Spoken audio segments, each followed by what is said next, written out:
we're going to be having a look at Proverbs 17 verse 5, so let's have a read. Whoever mocks the poor insults his maker. He who is glad at calamity will not go unpunished. A noticeably clear verse on what happens when we mock the poor. I didn't just want us to take this verse at face value in this session. What I wanted to do is take a journey and look at the context of the word poor and what it actually meant when it was written.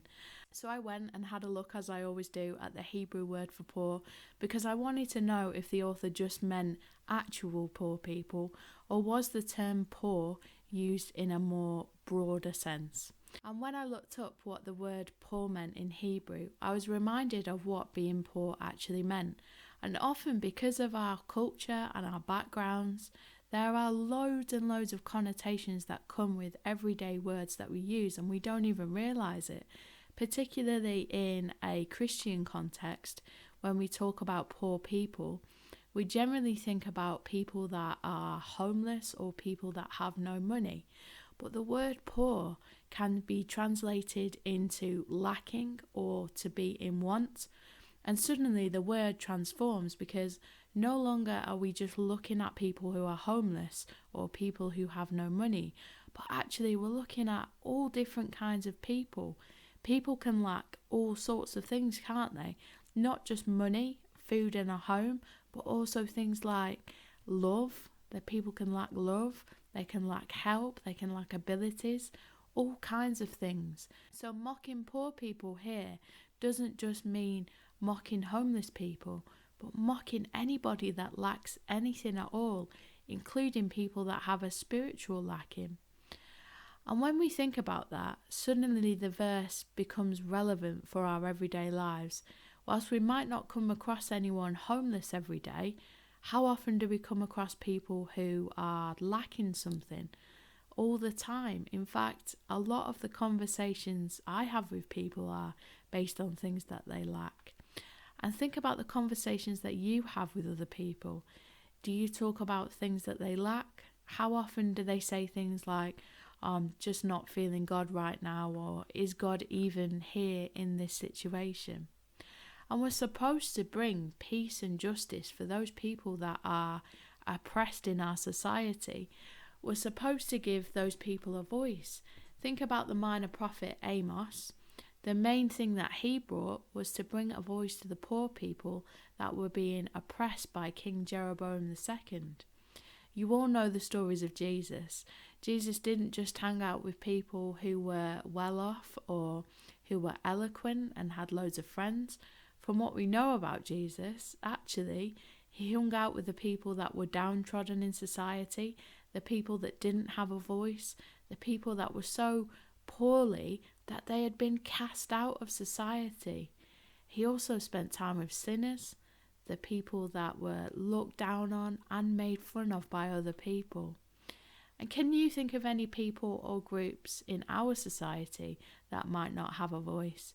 I bet you can. In fact, I bet you even know some groups of people that don't have a voice in society. The Samaritan woman at the well was someone that nobody wanted to know. And you can read about that story in John 4, 1-26.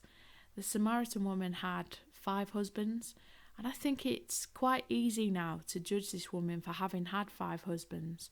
But what if the woman had been treated badly by all of her husbands?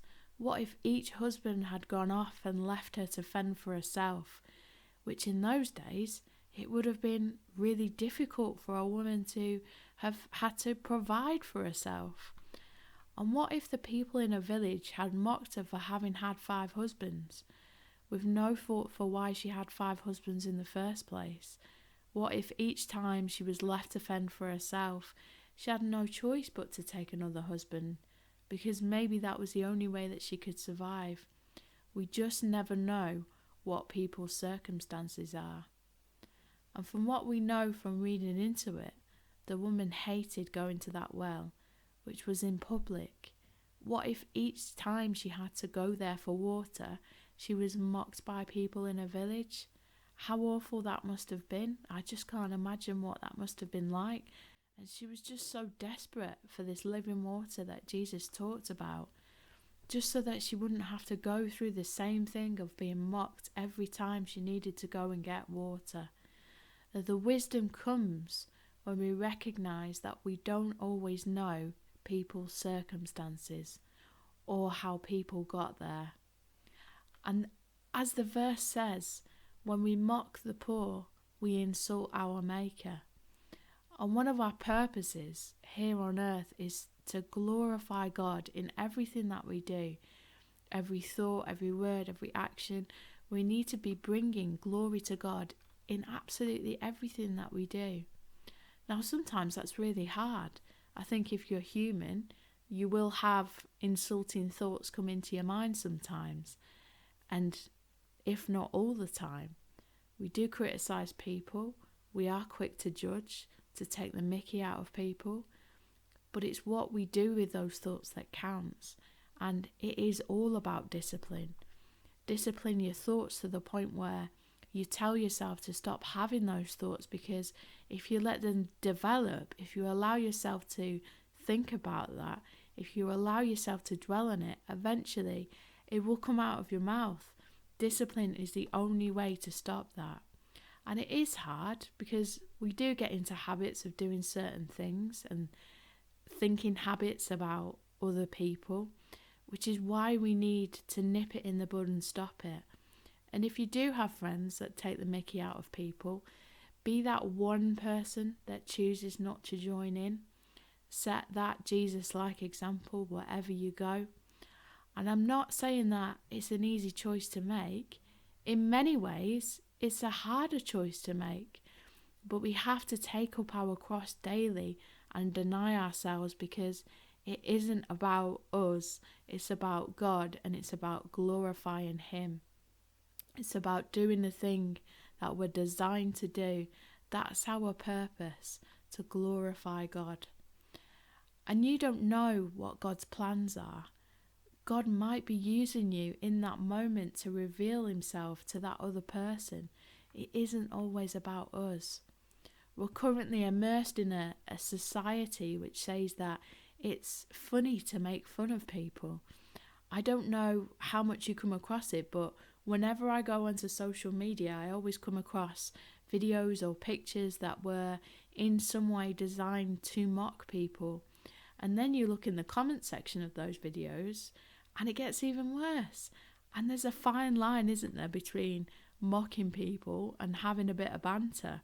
And if I'm really honest with myself, sometimes I'll use the word banter when I know for a fact that actually I'm having a dig at someone or I'm taking the mickey out of people.